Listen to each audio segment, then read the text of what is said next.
Noong unang panahon, may dalawang magkapatid na babae na nagngangalang Mayumi at Bella na nakatira sa isang maliit na kubo. Si Mayumi ay masipag at sa kanyang libreng oras, nagtatrabaho siya sa tindahan ng prutas ng kanilang ama.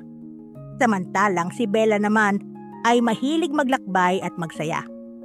Kapag siya'y nababato, tinitingnan niya ang sarili sa ilog at sinusuklay ang kanyang mahabang buhok. Sabay sabi, "Ngayon mas maganda ako kaysa sa aking kapatid." Isang araw, naglakbay ang ama ni Mayumi at Bella sa isang mahabang paglalakbay na hindi na maibabalik. Bagamat labis na nalungkot si Mayumi sa pag-alis ng kanilang ama, si Bella ay masaya. "Ngayon, pwede na akong maupo sa ilog buong gabi." Pag-alis ng kanilang ama, lalo pang nagtrabaho si Mayumi. Sa umaga, nagwawalis siya ng sahig, nagluluto ng masarap na sopas para sa tanghalian, at nagliligpit ng mga damit. Ang tanging libangan ni Bella ay makasama sa paggawa ng gulo para sa kapatid. Dinudumi niya ang mga karpet sa bahay at ibinubuhos ang yelong malamig na tubig sa nilutong sopas. "Bakit malamig pa rin ang sopas? At bakit marumi ang mga karpet? Kakalinis ko lang nila," tanong ni Mayumi. "Siguro mga hayop na pinakain mo ang dumumi," sagot ni Bella. Isang araw, naglakad si Bella sa gubat. Walang pakundangan niyang pinitas ang mga hilaw na prutas at itinapon sa ilog. Sa pagkakataong iyon, dahan-dahang lumapit sa kanya ang isang matandang babae. "Hello, batang babae. Ako'y gutom. Maaari mo ba akong bigyan ng prutas?" Iniabot ni Bella ang mga ligaw na strawberry na kanyang napitas kahit na masama ang lasa nito. "Tito, pwede mong kainin ng marami.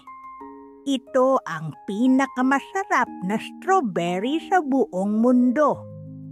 Pagkain ng matanda ng strawberry, agad na sumakit ang kanyang tiyan.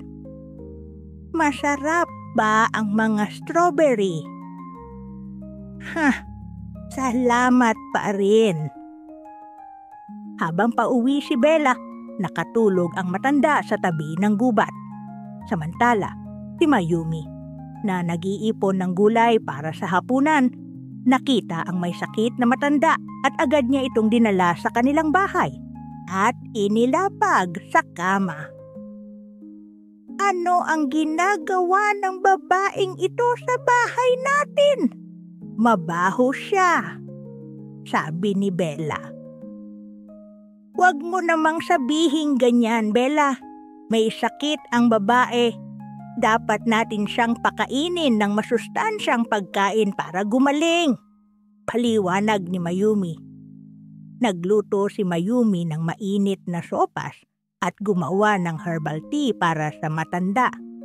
Ngunit lihim na ibinuhos ni Bella ang sopas at nilagyan ng dumi ang herbal tea. "Bella, nilagyan mo ba ng dumi ang herbal tea? Sabihin mo ngayon," tanong ni Mayumi. "Hindi. Ginawa iyon ng matanda," sagot ni Bella. Makaraan ang ilang araw, gumaling ang matanda. "Ikaw ay mabait na bata, Mayumi. Kapag nagkasakit ka, kainin mo ang mga blueberry araw-araw. Agad kang gagaling." Matagal na nagtrabaho si Mayumi sa lahat ng gawaing bahay, kaya labis siyang napagod at nagkasakit. "Bella, maaari mo bang dalhin ang mga blueberry na ibinigay ng matanda?" Ngunit kinain ni Bella ang lahat ng blueberry para sa sarili. Wala dito. Siguro kinain ng mga ibong pinakain mo. Paliwanag ni Bella. Lalo pang nanghina si Mayumi at natulog na basang-basa sa pawis. Lumabas si Bella at pumunta sa ilog para suklayin ang buhok. Sa pagkakataong iyon, muling lumitaw ang matanda. "Hey, batang babae, nasaan ang kapatid mo?" Nagpunta siya sa gubat para mag-ani ng prutas at magtrabaho.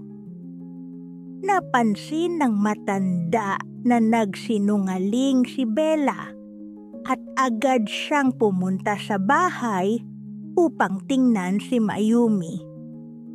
Labing lungkot ang matanda nang makita ang batang babae na tumulong sa kanya. Basang-basa sa pawis at may sakit. Tumangis siya ng matagal.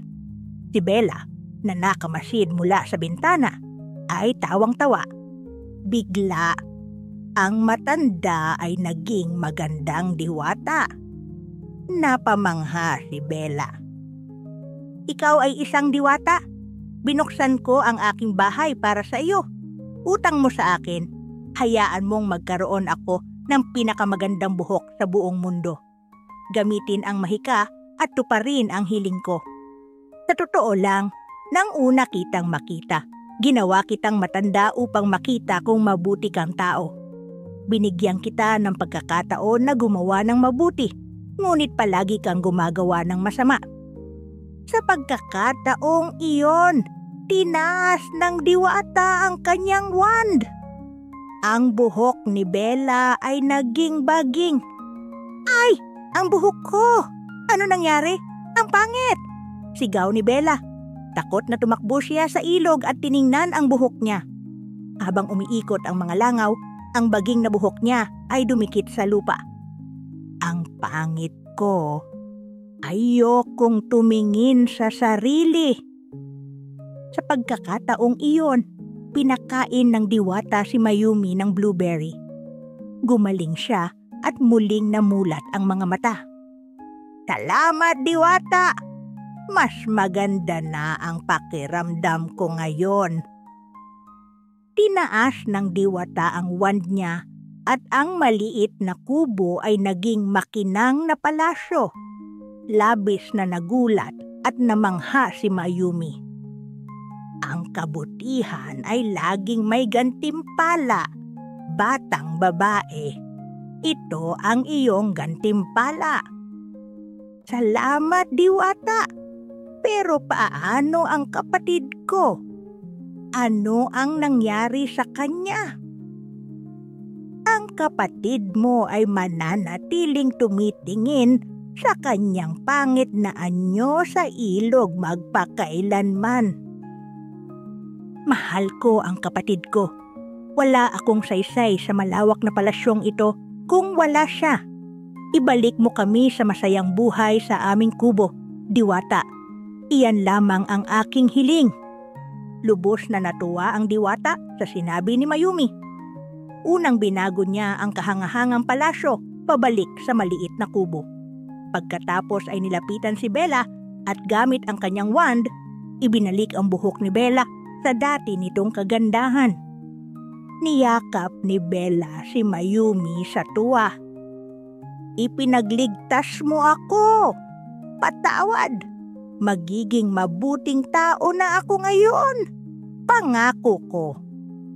Sa pagkakataong iyon, naunawaan ni Bella na ang kaligayahan sa pagtulong sa iba ay higit sa lahat, sapagkat mas nagiging maganda ang kaligayahan kapag ito ay naibabahagi